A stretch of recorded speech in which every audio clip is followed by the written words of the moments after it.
अस्सलाम वालेकुम guys, welcome to my channel the chemistry unspoken.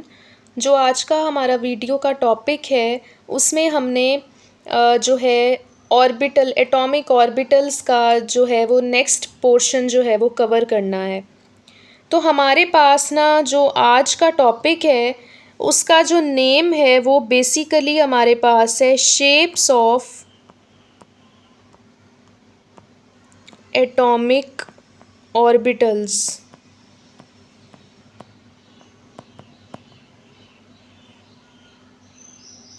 ठीक है, लेकिन हमारे पास ना जो शेप्स ऑफ एटॉमिक ऑर्बिटल्स वाला टॉपिक है ना वो हमारे पास ना तब कंप्लीट होता है जब हम ना एक और टॉपिक को डिस्कस करते हैं जो कि हमारे पास है क्वांटम नंबर्स।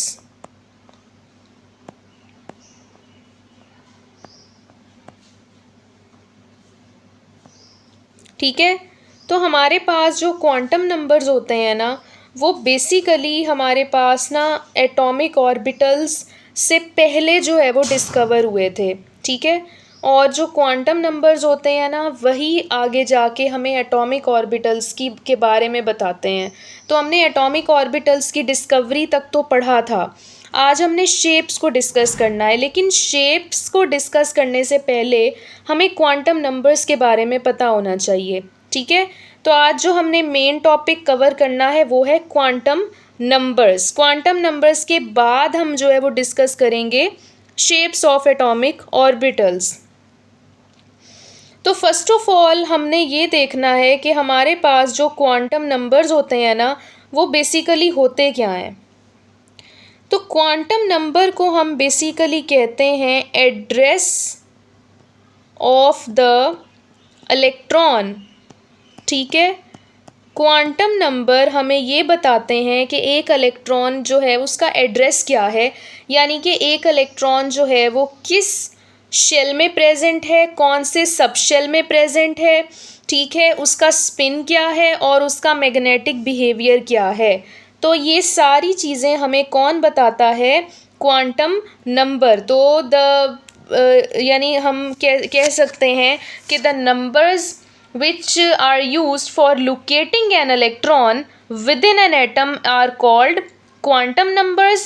ठीक है, या हम कह सकते हैं कि the numbers which explain about the location and address of the electron within an atom are called quantum numbers। ठीक है, अब हमारे पास जो क्वांटम नंबर्स होते हैं ना वो हमारे पास ना 4 टाइप्स के होते हैं। ठीक है, ये भी हम डिस्कस करेंगे, लेकिन उससे पहले हम डिस्कस कर लेते हैं हिस्ट्री ऑफ क्वांटम नंबर्स। ठीक है, हमारे पास ना क्वांटम नंबर की हिस्ट्री क्या है, क्वांटम नंबर कैसे जो है वो इंट्रोड्यूस किए गए थे। तो सबसे पहले हमारे पास इस हिस्ट्री में भी सबसे पहला जो काम है ना वो 1913 में स्टार्ट हुआ था। और किसने स्टार्ट किया था, नील बोहर ने। ठीक है, नील बोहर ने क्या किया था, नील बोहर ने हमें ये बताया था, हमने ये अगर आपने मेरी लास्ट वीडियो देखी है तो आप लोगों ने देखा होगा कि नील बोहर ने ये कहा था कि जो इलेक्ट्रॉन्स होते हैं ना वो सर्कुलर ऑर्बिट्स में रिवॉल्व करते हैं। ठीक है, तो सर्कुलर जो ऑर्बिट्स होते हैं ना उन सर्कुलर ऑर्बिट्स का कैसे नील बोहर को आइडिया हुआ था। सर्कुलर ऑर्बिट्स का नील बोहर को तब आइडिया हुआ था जब नील बोहर ने क्या किया था, नील बोहर ने इलेक्ट्रॉन्स को स्टडी किया था, इलेक्ट्रॉन्स की पाथवे को स्टडी किया था। और कैसे स्टडी किया था, हाइड्रोजन एटम की मदद से। हाइड्रोजन एटम में एक इलेक्ट्रॉन होता है ना, तो जब नील बोहर ने उसका स्पेक्ट्रम बनाया था तो स्पेक्ट्रम में उसने बहुत सारी चीज़ें जो है वो देखी थी। ठीक है, तो नील बोहर ने ये भी देखा था कि जो इलेक्ट्रॉन होता है ना वो सर्कुलर ऑर्बिट्स में रिवॉल्व करता है। और ये उसको कैसे पता चला था, एक डिराइव उसने चीज़ की थी, प्रिंसिपल क्वांटम नंबर। ठीक है, जो बोहर के पास स्पेक्ट्रम आया था हाइड्रोजन एटम के इलेक्ट्रॉन का, उस स्पेक्ट्रम से बोहर को एक सीरीज़ मिली थी जिसे लाइमन सीरीज़, बाल्मर सीरीज़ भी कहते हैं। ठीक है, जब हम स्पेक्ट्रोस्कोपी डिस्कस करेंगे तो हम इन सीरीज़ को भी क्या करेंगे, डिस्कस करेंगे। तो प्रिंसिपल क्वांटम नंबर को हम n से शो करते हैं। n हमें ये बताता है कि हमारे पास ना कौन से शेल में हमारा जो इलेक्ट्रॉन है वो प्रेजेंट है। ठीक है, तो हमारे पास जो प्रिंसिपल क्वांटम नंबर है उसका ये मतलब होता है कि हमारे पास ना जो इलेक्ट्रॉन है वो सर्कुलर ऑर्बिट्स में रिवॉल्व कर रहा है। ठीक है, तो अगर सर्कुलर ऑर्बिट को शो करना है तो हम प्रिंसिपल क्वांटम नंबर को फॉलो करते हैं। ठीक है, उसके बाद 1915 में अगर हम आ जाएं तो 1915 में एक और साइंटिस्ट थे, एर्नोल्ड सोमरफेल्ड। ठीक है, उन्होंने क्या किया था, उन्होंने बोहर की स्टडी को आगे बढ़ाते हुए, एक्सपेंड करते हुए दो और क्वांटम नंबर्स जो है वो इंट्रोड्यूस करवाए थे। फर्स्ट है एजीम्यूथल क्वांटम नंबर। ठीक है, एजीम्यूथल क्वांटम नंबर को हम L से शो करते हैं। और साथ ही एक और क्वांटम नंबर इंट्रोड्यूस करवाया था, मैग्नेटिक क्वांटम नंबर। ठीक है, जिसे हम M से शो करते हैं। ठीक है, तो हमारे पास एर्नोल्ड सोमरफेल्ड ने ये कहा था कि प्रिंसिपल क्वांटम नंबर के अलावा भी क्वांटम नंबर प्रेजेंट हैं जो इलेक्ट्रॉन की, अगर मैं बात करूँ ना, तो जो हमारे पास एजीम्यूथल क्वांटम नंबर है वो हमें बताता है एलिप्टिकल बिहेवियर इलेक्ट्रॉन का, कि इलेक्ट्रॉन जो है वो इस तरह भी रिवॉल्व करता है, ये एलिप्टिकल होता है। ठीक है, और मैग्नेटिक क्वांटम नंबर हमें बताता है कि एक इलेक्ट्रॉन के अंदर मैग्नेटिक बिहेवियर भी प्रेजेंट होता है, क्योंकि अगर एक इलेक्ट्रॉन इस स्पिन में रिवॉल्व कर सकता है, यानी इस तरह रिवॉल्व कर सकता है, इस ऑर्बिट में, एलिप्टिकल ऑर्बिट में रिवॉल्व कर सकता है, तो इसका ये मतलब है कि इलेक्ट्रॉन एक वेव की तरह जो है वो परफॉर्म कर रहा है। तो ये बात हमें कैसे पता चली, एजीम्यूथल क्वांटम नंबर से।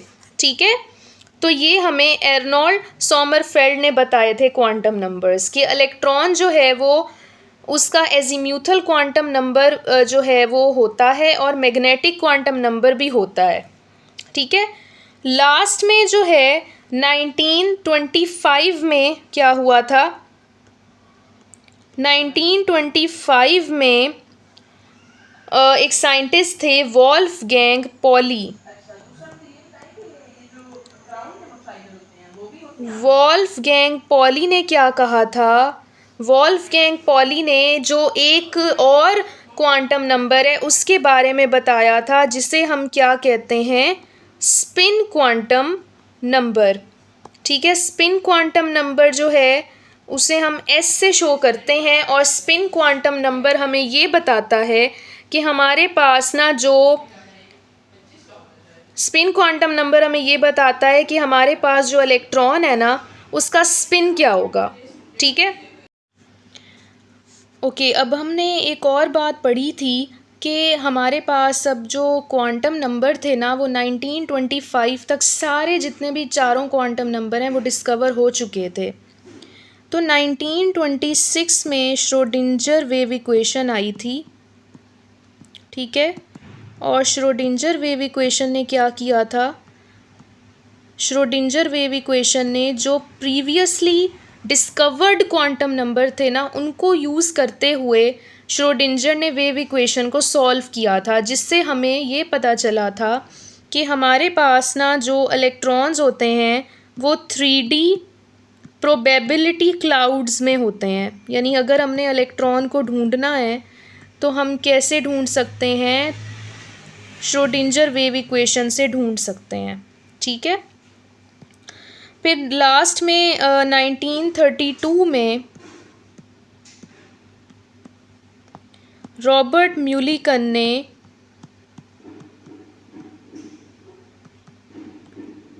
जो यही 3D एटॉमिक ऑर्बिटल्स थे ना, 3D प्रोबेबिलिटी क्लाउड्स थे, उनको एटॉमिक ऑर्बिटल का नाम दे दिया था।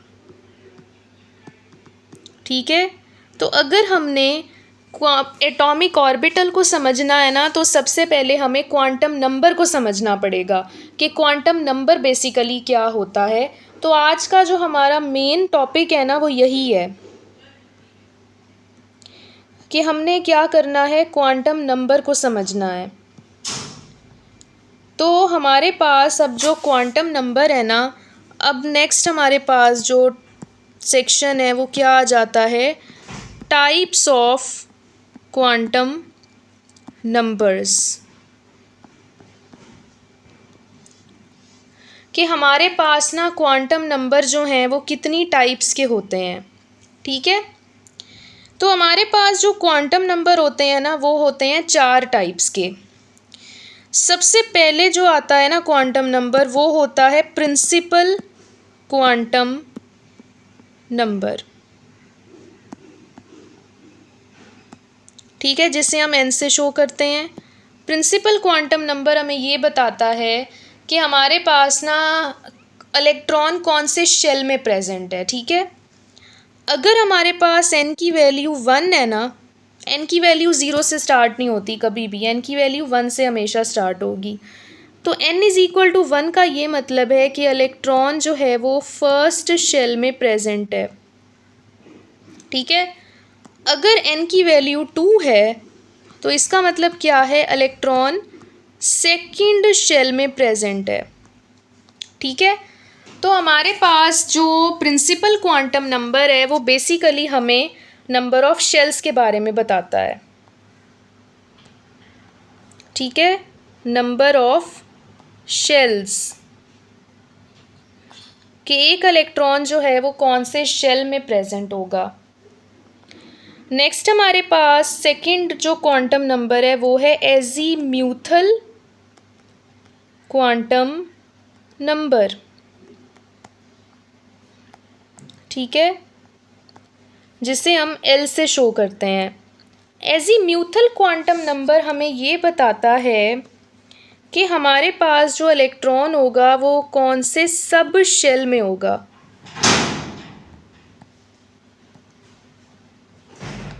ठीक है, तो हमारे पास एजीम्यूथल क्वांटम नंबर हमें नंबर ऑफ सब शेल के बारे में बताता है।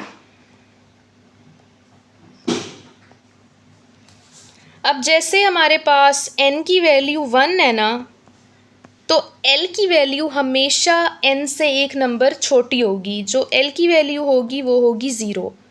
ठीक है, अगर n की वैल्यू 2 है तो L की वैल्यू 1 होगी। अगर n की वैल्यू 3 है तो L की वैल्यू क्या होगी, 2 होगी। तो अगर हमारे पास n की वैल्यू 1 है और L की वैल्यू 0 है, तो L की वैल्यू जब 0 होती है ना, तो इसका मतलब ये होता है कि हमारे पास जो इलेक्ट्रॉन है ना, वो एक ऐसे सब शेल में प्रेजेंट है जो ना सर्कुलर ऑर्बिट में है, यानी सर्कल में है। तो हमारे पास इसका मतलब क्या है कि हमारे पास जो इलेक्ट्रॉन है वो s सब शेल में है। उसी तरह अगर हमारे पास n की वैल्यू 2 है और L की वैल्यू 1 है, तो इसका मतलब क्या है, हमारा जो इलेक्ट्रॉन है वो p सब शेल में प्रेजेंट है। ठीक है, L की वैल्यू 2 है तो हमारे पास इसका क्या मतलब है, यानी कि हमारे पास, अच्छा इधर अब एक और एक्सेप्शन भी है कि एजीम्यूथल क्वांटम नंबर ये हमें बताता है, अब जैसे हम S सब शेल की बात कर रहे हैं ना, जब L 0 है, L इज़ इक्वल टू 1 का मतलब क्या है, S और P दोनों में हो सकता है इलेक्ट्रॉन। L की वैल्यू 2 है तो इसका मतलब S P D subshell तीनों में इलेक्ट्रॉन हो सकता है कहीं भी। ठीक है, तो ये हमें एजीम्यूथल क्वांटम नंबर बताता है। नेक्स्ट हमारे पास आ जाता है मैग्नेटिक क्वांटम नंबर।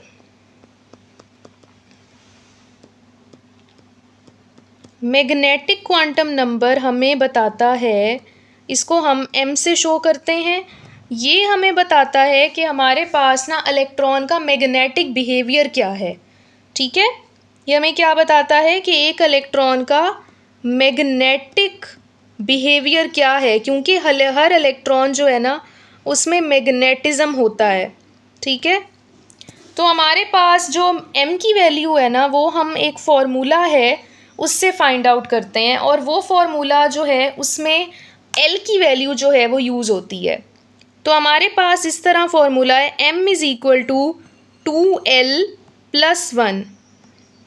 ठीक है, और यही ऐसी म्यूचुअल क्वांटम नंबर और मैग्नेटिक क्वांटम नंबर मिल के ना एटॉमिक ऑर्बिटल की शेप डिसाइड करते हैं। ठीक है, इसीलिए मैंने कहा था कि पहले एटॉमिक ऑर्बिटल की शेप समझने से पहले हमें क्वांटम नंबर के बारे में पता होना चाहिए। ठीक है, तो हमारे पास अब m की वैल्यू अगर हमने फाइंड करनी है, फॉर एग्जांपल अब l की वैल्यू जो है वो 0 है, l की वैल्यू 0 है तो m की वैल्यू भी 0 होगी।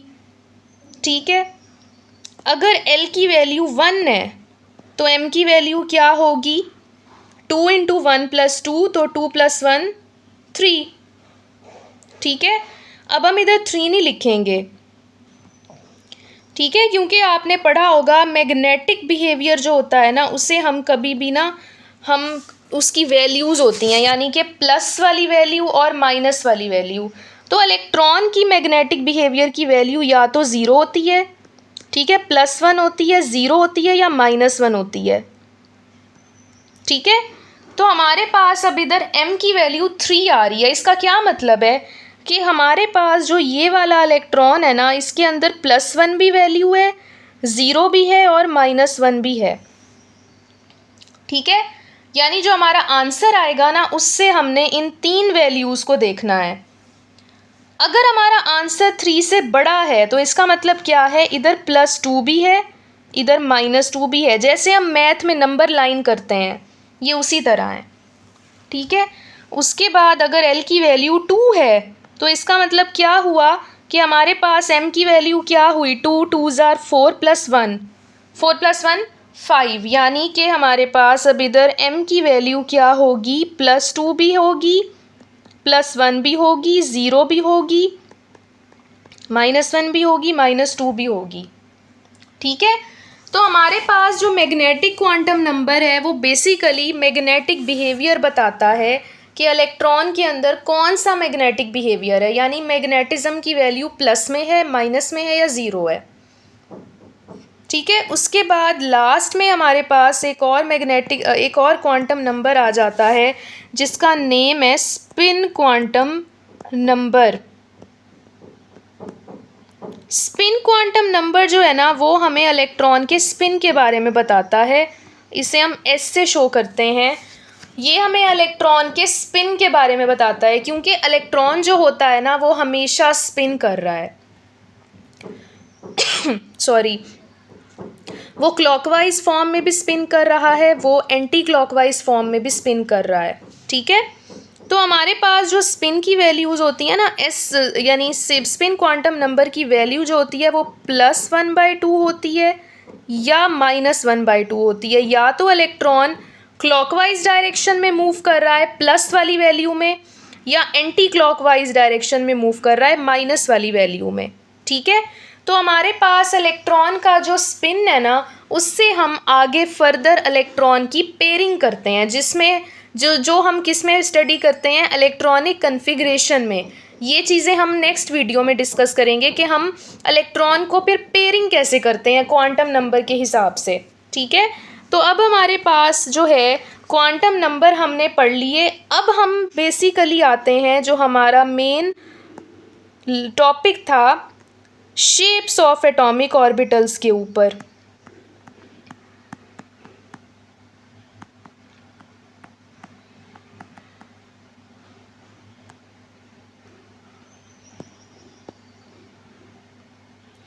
अच्छा, अब मैंने पहले आपको अभी बात की है कि हमारे पास ना जो होता है ना एजीम्यूथल क्वांटम नंबर और मैग्नेटिक क्वांटम नंबर, उसी से हमें शेप के बारे में पता चलता है। ठीक है, तो अब मैंने इधर एक बात लिखी थी कि जब L की वैल्यू 0 होती है ना और M की वैल्यू भी क्या होगी तब 0। ठीक है, तो हमारे पास इस बात का क्या मतलब है कि हमारे पास जब m की वैल्यू भी 0 है ना तो हमारे पास इलेक्ट्रॉन मैग्नेटिक बिहेवियर जो है वो नहीं शो कर रहा, उसकी वैल्यू ज़ीरो है। तो इसका मतलब हमारा जो इलेक्ट्रॉन है वो एक ऐसे सब शेल में प्रेजेंट है जहाँ मैग्नेटिक बिहेवियर शो नहीं हो सकता, ठीक है। और एजीम्यूथल क्वांटम नंबर की वैल्यू भी ज़ीरो है। तो इसका मतलब क्या है कि हमारा जो इलेक्ट्रॉन है वो किसी सर्कुलर ऑर्बिट में है, सर्कुलर ऑर्बिट में रिवॉल्व कर रहा है। तो यहाँ से हमें ये पता चलता है कि हमारे पास जो L की वैल्यू ज़ीरो है ना, इसका क्या मतलब है, हमारा जो इलेक्ट्रॉन है वो S सब शेल में है। और S सब शेल की जो शेप है वो क्या है, सर्कुलर शेप है, ठीक है। तो हमारे पास जो S सब शेल होता है वो इस शेप में होता है, सर्कुलर शेप में, ठीक है। उसी तरह अगर हमारे पास L की वैल्यू 1 है, ठीक है, तो M की वैल्यू अभी हमने पढ़ा है या तो +1 हो सकती है, 0 हो सकती है या -1 हो सकती है। तो L की वैल्यू अगर 1 है तो इसका मतलब क्या है, हमारा जो इलेक्ट्रॉन है वो दूसरे सब शेल में है, यानी कि P सब शेल में। और इन तीनों वैल्यूज़ से +1, 0, -1 से हमें ये पता चलता है कि हमारे पास जो हमारा सब शेल है ना उसकी 3 शेप्स होंगी, ठीक है। +1 का क्या मतलब है कि वो जो है वो किसी पॉजिटिव एक्सिस में रिवॉल्व कर रहा होगा, ठीक है। तो हम अभी शेप्स की बात कर लेते हैं, इतना डीप नहीं जाते। तो हमारे पास जो P होता है ना उसकी शेप डम्बेल होती है। और मैग्नेटिक बिहेवियर शो कर रहा है इलेक्ट्रॉन, तो ऑर्बिटल की शेप भी उसी तरह होगी, क्योंकि इलेक्ट्रॉन ने रिवॉल्व करना है ना। तो अब वो इस तरह रिवॉल्व करेगा तो उसकी एक मैग्नेटिक पावर बनेगी ना, मैग्नेटिक बिहेवियर उसका बनेगा। तो एक्स एक्सिस में अगर जो है इलेक्ट्रॉन रिवॉल्व कर रहा है पी ऑर्बिटल में, तो पी एक्स ऑर्बिटल हम उसको कहेंगे, पी वाई यानी वाई एक्सिस में रिवॉल्व कर रहा है, और जेड एक्सिस में रिवॉल्व कर रहा है तो पी जेड हम उसको कहेंगे। तो हमारे पास अब मैग्नेटिक बिहेवियर की 3 वैल्यूज़ आई हैं, तो उसी से हमने 3 पी ऑर्बिटल की शेप्स निकाली हैं कि हमारे पास जो पी ऑर्बिटल है उसके 3 डीजनरेट ऑर्बिटल्स होंगे, यानी कि अब इन तीनों ऑर्बिटल की जो एनर्जी है वो क्या होगी, बराबर होगी। डीजनरेट है ना, डीजनरेट का क्या मतलब होता है, एनर्जी जो है वो इक्वल है, ठीक है। नेक्स्ट अब हम बात करते हैं नेक्स्ट वैल्यू की।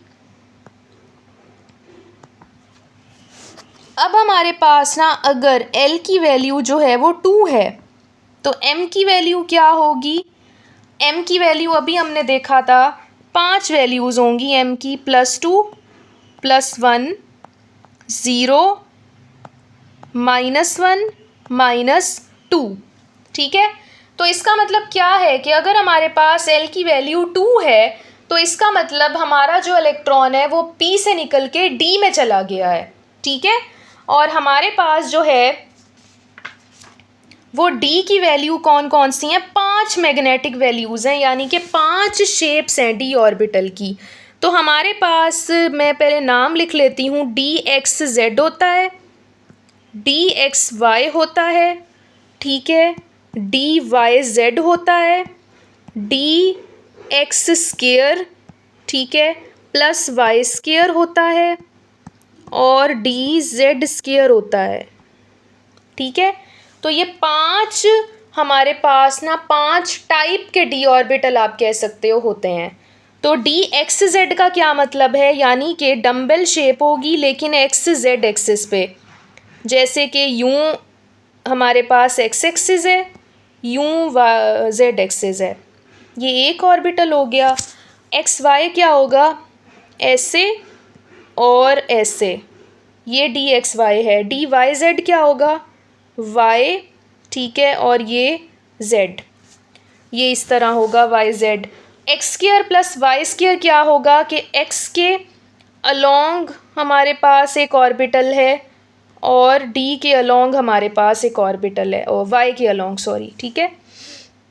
उसके बाद XZ² का क्या मतलब है, हमारे पास इस तरह का ऑर्बिटल प्रेजेंट है, ठीक है।